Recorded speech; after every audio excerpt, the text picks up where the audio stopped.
Good afternoon. I'm Specialist Lieutenant Kim Better, Michigan State Police Public Information Officer. Thank you for joining us for this afternoon's news conference. Joining us today is Governor Gretchen Whitmer, Colonel James F. Grady II, Director of the Michigan State Police, James Deere, ATF Special Agent in Charge for Michigan, FBI Acting Special Agent in Charge Reuben Coleman, Sheriff Chris Swanson, Genesee County Sheriff, and Chief William Rennie, Grand Blanc Township Police Department. Thank you. I'm here as governor to bring the full support of the entire state of Michigan to this community. I want to thank all of our local law enforcement, state police, federal agents for their swift response. I want to thank local fire and EMS and medical providers for saving lives and caring for those who are still fighting for their lives in the hospital. And thank the incredible Department of Natural Resources Conservation Officer and the local Grand Blanc officer for their brave actions to take down the shooter and their quick response. I think we can see the best of public service in all of these individuals. As I said, I'm here as the governor, but I'm also here as a fellow Michigander whose heart is breaking by another mass shooting in a place that is supposed to be defined by togetherness and a close-knit community here in Grand Blanc. As a state, we know the pain of this too well. We've seen gun violence in our schools, stores, parades, festivals, and our houses of worship. These are places that we go to feel connected, to feel safe, to be together. But today, this place has been shattered by bullets and broken glass. And this might be a familiar pain, but it hurts all the same. Every time. We cannot keep living our lives like this. I know that this community is reeling right now, and I want you to know that the state of Michigan has your back. Your grief is our grief. I ordered flags lowered statewide, and I spoke with President Trump yesterday, who wanted to share his condolences. We will be here every step of the way and coordinate a full response with our local and federal partners, folks here at the township at every level, working closely together. If there's one thing I know about Michiganders, it's that we get through hard things together, and that's who we are. That's how the good people here at the Grand Blanc Church of Jesus Christ of Latter-day Saints live their lives. They worship together, they sing together, and they serve together. And that's why I was so proud to see powerful statements from interfaith leaders across Michigan denouncing this attack on a house of worship. They grieved for this congregation as though it was their own. They spoke with one voice for the basic principle that we all believe in, that you should be able to pray in peace in our state no matter who you are. I know that in the hours and days ahead, we will see the best of Michigan. We will see neighbors being neighborly, checking in with a call, bringing over some food, or offering a hug. We'll see medical providers work hard to save lives and treat those in need, with scars both seen and unseen. We will see this congregation unite and rally together like never before and continue worshiping together, singing together, and serving together. Because that's who Michiganders are. We will stay in close contact and continue to work together. Now, like everyone I know, we have lots of questions. How could this happen? What created this moment? Why? And that's motivated by a genuine motivation to understand, to learn, to prevent in the future. But I want to caution everyone. While we are working hard, while the good men and women who are working hard are doing so with due diligence at this juncture, speculation is unhelpful and it can be downright dangerous. So just ask that people lower the temperature of rhetoric. Keep your loved ones close and keep this community close to your hearts. Let's keep doing the work together. Let's be kind and let's love our neighbors. Thank you, and now I'd like to introduce the head of the Michigan State Police, Colonel James Grady.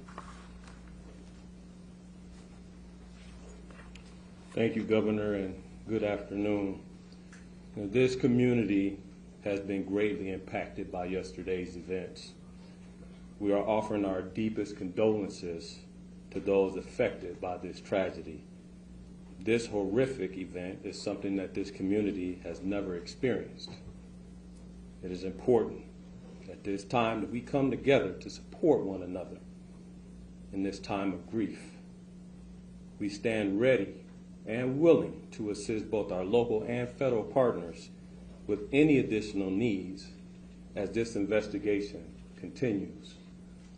The Michigan State Police immediately responded alongside our public safety partners to secure the scene, provide support to our neighbors with our emergency support team serving search warrants, the bomb squad and K-9 team sweeping numerous locations for evidence and explosives.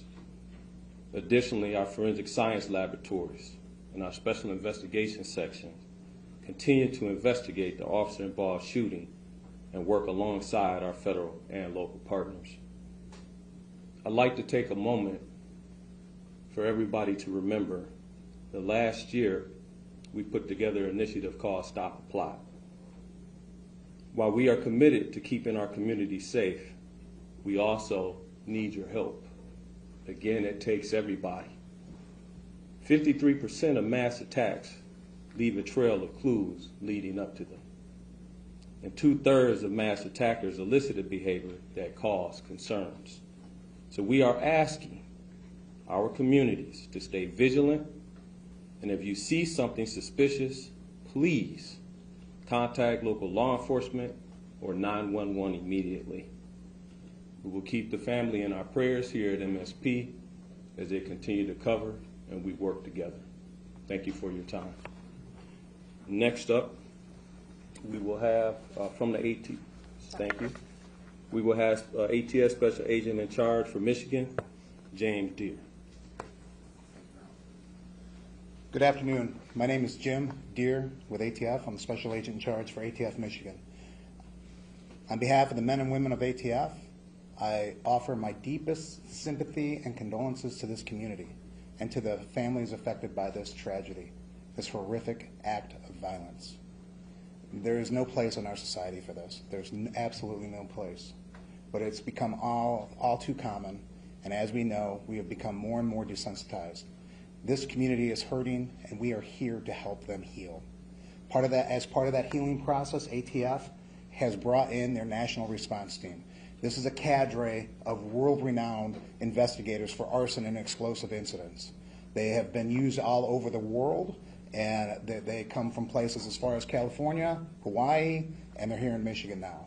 They arrived last night, they've briefed, they're examining the scene, and that is what they're doing at this point. From ATF's perspective, I would encourage the community not to travel by the church. Those roads have been blocked off and access is controlled. While that might be a little disheveling for folks, we need that scene security for our investigators as they dig out this scene. So with that in mind, that's our ask for the community. We are also looking at improvised explosive devices that were recovered during this investigation and looking towards that end as well. I need to introduce the acting Special Agent in Charge for the FBI of Detroit, Michigan, Ruben Coleman.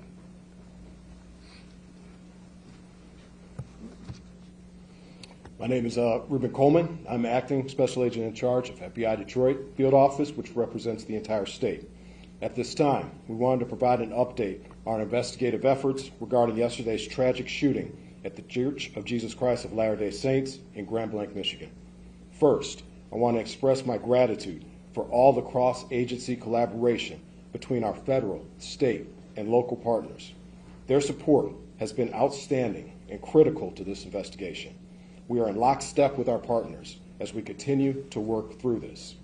As I mentioned yesterday, the FBI is investigating this as an act of targeted violence, and we are continuing to work to determine a motive.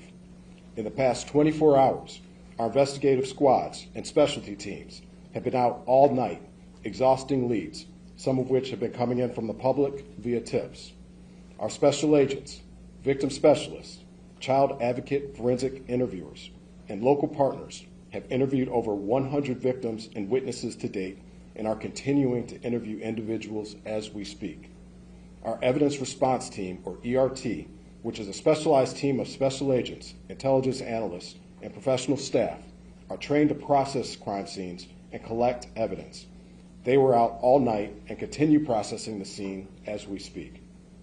Our field office has stood up national equities for support. We are engaging with our Behavioral Analyst Unit, or BAU, and have received support from our Quantico Labs division to analyze evidence collected to date.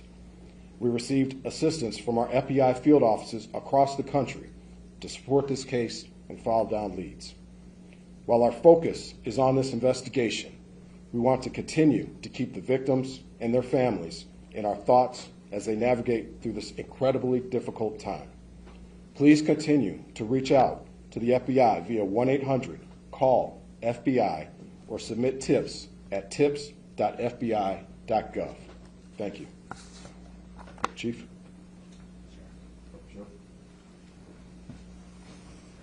You prepare in peace to perform in chaos.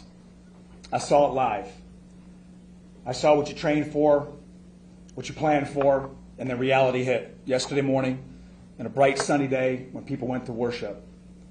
But what I also saw is every level of government law enforcement work together for the good of the people. What I witnessed was people putting their lives at risk that had 2 months on the job as an EMT, or brand new firefighters, veteran firefighters, and law enforcement, just to bring a sense of stability to a scene that was chaotic and dynamic. As the sheriff of this county, I see the great people every day.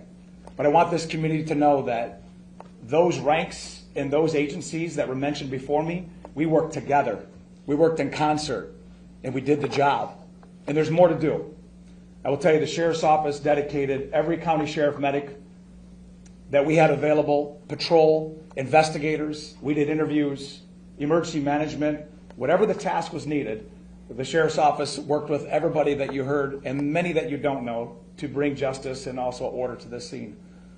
But I will tell you, the days are continuing. We have 31 marked cars on as we speak, making sure schools that are in session and churches that are planning Bible studies, regardless of faith-based, that they will be protected. Anybody who calls in, we will be there like other law enforcement to settle the community and bring a sense of calmness to people. There is an uncertainty, but law enforcement, especially this sheriff's office, will bring that to you. I will tell you that there are noble heroes who do not wear a uniform that went to that church yesterday. You're going to hear their stories as we lay out this case with law enforcement, but I will tell you this, those heroes from that church did their job. And it was led because of a police department. So law enforcement from this township is led by a chief who demonstrated leadership right out of the gate. And my honor is to announce him as the final speaker, Chief Rennie of Grand Blanc Township. Thank you, Sheriff. Evil. This was an evil act of violence. That's exactly what this was. And this is not Grand Blanc. This does not define Grand Blanc and who we are. We are a community, and I am confident that together we're going to build a stronger community due to this incident. Now, an update. This left 5 people dead, 8 people injured. As I said, this is an evil act and does not define Grand Blanc or who we are. At this time, what we know is everyone has been accounted for. We still are in the process of clearing out that church, but at this time, everyone is accounted for. We ask that you stay away from the scene. Let us work to clear this call so then we can get back to normal. That's what we all want. Grand Blanc Township police officers, the community of Grand Blanc Township, we're hurting. And we know that you are hurting as well with us. I want to remind you that we had the Family Assistance Center open. They will be open Monday and Tuesday at the Genesis Athletic Club from 8 a.m. to 8 p.m. That address is 801 Health Park Boulevard, Grand Blanc, Michigan 48439. Seek service, let's come back together and be stronger together and better. I'll open it up at this time for any questions. Sir. Another question, when it comes to the act of violence, can you define why it is considered an act of violence and not something more serious like terrorism? I will let Agent Coleman speak to that particular question. Yes, as of right now, we are calling it an act of violence as this is an investigation that is continuing. We are continuing to receive leads. We're continuing to run down all information. And once we're able to ascertain definitively what we have, that's when we'll make those statements. But as of right now, this is an act of violence. Thank you. Can I follow up on that, please? You called this an act of targeted violence. Can you tell us who you believe the target was? A specific person, the LDS Church, another group? Well, as of right now, again, as this is an ongoing investigation, what I would say is when I say targeted violence, I mean targeted within our state and within our community. Right now, what we are here for are the families and the victims, and we're going to work diligently in order to make sure we can bring closure for them as well. Speaking about the motive, there was some chatter that the suspect's ex-girlfriend was a Mormon or something of that nature, chatter online about that. Is that something that you can speak to or any possible motive? That is something I cannot speak to at this point in time. We heard that someone was arrested after driving through the barricade near the church. Can you share any information on that, why they were arrested, maybe what their intentions were? Yes, Chief? Yes, I could speak on that. Yes, there was an incident out there. We are still in the process of investigating that incident, whether or not it's related or not. I could tell you that we do have a 21-year-old person in custody for that incident right now. Does the suspect have any prior criminal history or known contact with law enforcement? Are you talking about the suspect from yesterday or today? The suspect from yesterday. The suspect from yesterday has been arrested by law enforcement in the past. And the 5 dead, does that include the suspect or is that another? The 5 dead includes the suspect. Can you give any details on what those prior arrests were? Burglary and OWI. Where, what agencies? Genesee County? That I can't give you 100%. What do we know? Terry. No, so I just want to clarify, no more victims. You searched the church and... We have not completed search in the church, but as we know, everyone has been accounted for. That's going to be all the questions that we answered today. If you this is our last press conference. If there's other pertinent information that develops, we will let you guys all know and post that on our social media account, Grand Blanc Township Police Department Facebook page. Thank you.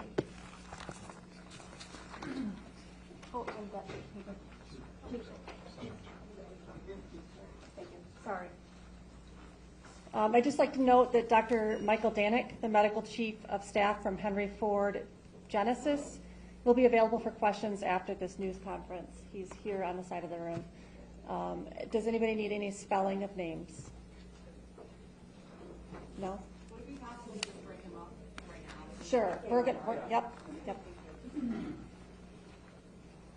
we also confirm right now, are there 8 injured still at the time? So it's 5 that including the shooter, 8. Correct. Hi, everybody. I'm Lauren Zakalik. I'm the PR director at Henry Ford Health. I'm going to introduce now Dr. Michael Danick, normal spelling for Michael, D-A-N-I-C. He is our medical chief of staff at Henry Ford Genesis Hospital. He's going to make some opening remarks, talk about what happened yesterday. We'll take a few questions. Thank you. Thank you very much for having me. It was a very sad day for our community. Our law enforcement did amazing, as well as our medical staff throughout the entire Genesee County area. Henry Ford Genesis was prepared and did extremely well. And we also like to thank Hurley and McLaren for taking great care of all the patients. An update on what we have had is we had a total of 8 patients at Henry Ford Genesis from the ages of 6 to 78. 5 were gunshot wounds and 3 were smoke inhalations. 2 of the smoke inhalations have been discharged. 1 is still intubated at this time. For the gunshot wounds, 1 had sustained gunshot wounds, multiple to the chest and abdomen, is in critical condition. 1 had to the abdomen, as in critical condition still, but mostly stable. 1 of the victims did die in the emergency department. 1 child came in, was stabilized, and then transferred. And then there was another gentleman who had a gunshot on the leg. The trauma team was really well prepared for this. They activated the Mass Casualty Incident Command. Our trauma surgeon, Christopher Ash, was on the team, and John Vance, one of our other trauma surgeons, helped lead the charge. Dr. Sandy Ross was the ER attending at the time and did a phenomenal job of triaging. All of the community members came together. We hate having to prepare for these kind of events, but we are prepared, as well as the other hospitals in our community. We're very grateful to be helping to serve this community, and will continue to do for years to come. So, any questions? How many were under the age of What 18? round struck the victims? You said someone shot in the chest and abdomen. Was this with rifle, PPD round, handguns? I don't have information on the caliber. How many were under the age of 18? I don't have that answer either. What was the age range? It was 6 to 78. Of the people found in the church after it was evacuated, do you know anything about the suspected cause of death of those two people? I do not, and I can't extrapolate either. Can you tell us more about the child that you mentioned? Was that child shot, boy or girl, 6-year-old? Had an injury to the arm, and out of an abundance of caution was transferred to another hospital. Was the injury a gunshot wound, do you know? I can't verify that. Dr. Janik was one of the physicians that was treating patients yesterday. If anybody wants to ask him about his experience and just being there. I will say it was very interesting taking care of our community members in this kind of a traumatic experience. We had a number of our residents who were members of the church and were on site. Not only were they victims, they were also first responders. And having your friends and family come in injured and taking care of them is a really incredible experience. They were heroes.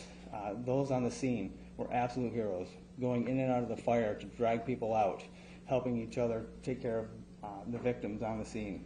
And the community really came together. Well, two more questions. I wanted to ask, have you ever seen anything even like to this extent in our community, and what was that like for you to respond to? Never in our community. A lot of us who have trained in the trauma settings have dealt with gunshot wounds, so everyone who's on the staff there has dealt with these types of injuries in the past. It's just strange when it's your community hospital.